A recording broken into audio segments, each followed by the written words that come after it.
toda tu vida estás rodeado de diseño. A mí esta ciudad me gusta, la encuentro viva. La encuentro viva y luminosa. Y luminosa no en el sentido de que es una ciudad mediterránea con mucho sol, sino luminosa porque está viviendo un momento muy efervescente. Valencia siempre ha sido puntera en diseño. Siempre hemos sido punteros en el sector profesional del diseño, pero faltaba contarlo. Diseñar es pensar el futuro, hacerlo posible. Ce n'est pas de l'art, ce n'est pas de la mode, c'est du design. Le design, c'est de la créativité industrielle. Si on fait ça, c'est déjà pas mal. You make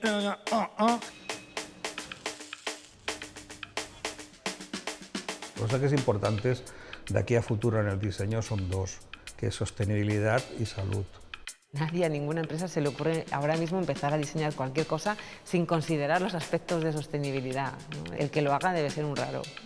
Creativity leads us to be better people. It leads us to be much more emotional to everything, to look at things in another angle, to have a third eye for life, yeah?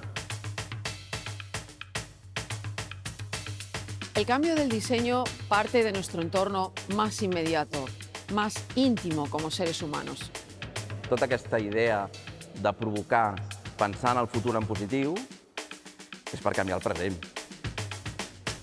El diseño ya no es este maquillaje de cosas, sino es una profunda voluntad de transformación del mundo.